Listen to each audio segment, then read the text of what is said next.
ఇలా కృష్ణా నీళ్లు తాత్కాలిక ఒప్పందం ప్రకారంగా 66-34 కృష్ణా నీళ్లు అక్రమంగా తాత్కాలిక ఒప్పందానికి మించి తీసుకుపోతుంటే కూడా కిమ్మనరు కమ్మనరు, సపోర్ట్ చేయరు. రేవంత్ రెడ్డి మాట్లాడాడు, నా ఉత్తమ్ కుమార్ రెడ్డి మాట్లాడాడు. గోదావరి నది పైన బీజేపీ, ఇటు ఆంధ్రప్రదేశ్ రెండు ప్రభుత్వాలు కలిసి ఇంత పెద్ద కుట్ర చేసి గోదావరి నదీ జలాల్లో కూడా తెలంగాణకు ద్రోహం తలపెడితే దాని మీద కూడా రేవంత్ రెడ్డి ప్రభుత్వం స్పందించినటువంటి పరిస్థితి లేదు. అంటే ఇలా నిధులు వాళ్ళకే, నదులు వాళ్ళకే. ఇలా ఢిల్లీ తీరు ఎట్లుందంటే నిధులు ఆంధ్రప్రదేశ్కే. మనం చూసిన మొన్న బడ్జెట్ పెడితే రెండు బడ్జెట్లో కూడా ఆంధ్రప్రదేశ్కేమో నిధుల వరద, తెలంగాణకు గుండు సున్నా. నిధులు ఆంధ్రాకే, నదులు ఆంధ్రాకే, తెలంగాణకు గుండు సున్నా. ఇది ఇలా ఢిల్లీ పాలకుల వైఖరి.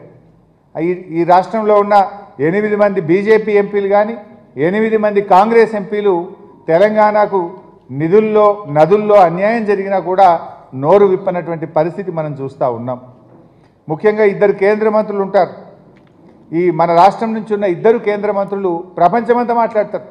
యాడేడ చీమ చిటుకుమన్నా బయట యుద్ధం జరిగినా మాట్లాడతారు. కానీ తెలంగాణకు నీళ్ళల్లో ఇంత ద్రోహం జరుగుతూ ఉంటే, తెలంగాణకు ఇంత అన్యాయం జరుగుతుంటే ఆ 2 కేంద్ర మంత్రులు మాత్రం నోరు కూడా మెదపడం లేదు. ఇవాళ ఈ రాష్ట్ర ప్రజలు గమనిస్తూ ఉన్నారు ఈ విషయాన్ని.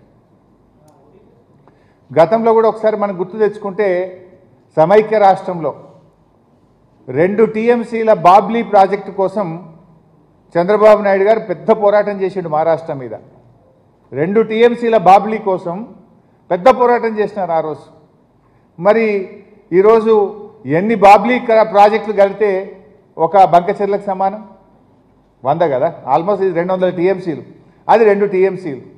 2 టీఎంసీల మన బాబ్లీ మీద అంత పోరాటం చేస్తే 200 టీఎంసీలతో అక్రమ ప్రాజెక్టు ఆంధ్రప్రదేశ్ నిర్మిస్తే ఈ రాష్ట్ర ప్రభుత్వం ఎంత పెద్ద పోరాటం చేయాలి? ఎందుకు మౌనం వహిస్తున్నారు? అంటే మీ దోస్తానాలు, మీ పాత బంధాలు ఏమన్నా ఉంటే దానికి తెలంగాణ ప్రయోజనాలు ఫనంగా పెడతారా? తెలంగాణ భవిష్యత్తును మీరు ప్రశ్నార్థకం చేసే హక్కు మీకు ఎక్కడిది అని నేను అడుగుతా ఉన్నా. అందుకే నేను ఒకటే కోరుతా ఉన్నా. మొన్న ఎప్పుడో బండి సంజయ్ గారు కూడా మాట్లాడుతుంటుండు, తిరుపతికి పోయినట్టున్నాడు. తెలంగాణ కంటే 10 రెట్ల నిధులు ఆంధ్రాకి ఇచ్చాము అని తెలంగాణ మంత్రి చెప్తున్నాడు. ఆయనే స్వయంగా చెప్తుండు, 10 రెట్ల ఆంధ్రాకి ఇచ్చినాం, తెలంగాణకి ఏమి ఇయ్యలే. స్వయంగా కేంద్ర మంత్రి గారు. అంటే నదులు వాళ్ళకే, నిధులు వాళ్ళకే. ఇది ఎవరు చెప్తున్నారు? కేంద్ర మంత్రి చెప్తున్నాడు. సో మేమనేది ఒక్కటే, నేను I will go to PPT, political speech ఎక్కువ బోను, కానీ ఫైనల్గా ఈ ప్రభుత్వానికి మా అప్పీల్ ఒక్కటే, ఇప్పటికైనా కళ్ళు తెరవండి.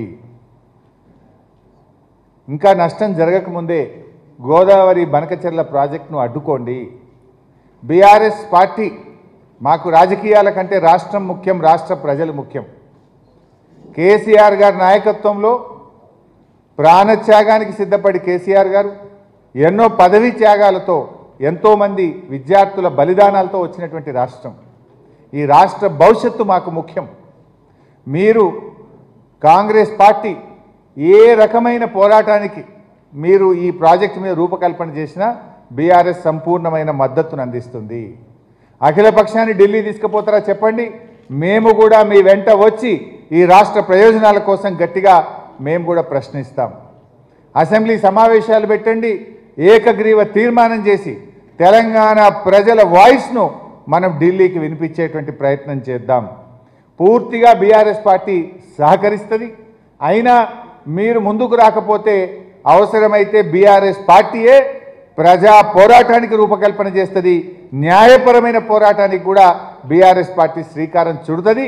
ఈ రాష్ట్ర ప్రయోజనాన్ని కాపాడడానికి బీఆర్ఎస్ పార్టీ శాయశక్తుల కృషి చేస్తుంది. కానీ ప్రభుత్వంలో మీరున్నారు, మీ బాధ్యత తప్పకుండా మీరు ఈ ప్రాజెక్టును అడ్డుకొని ఈ రాష్ట్ర ప్రయోజనాలు కాపాడాలని కోరుతూ now I will go to the PPT.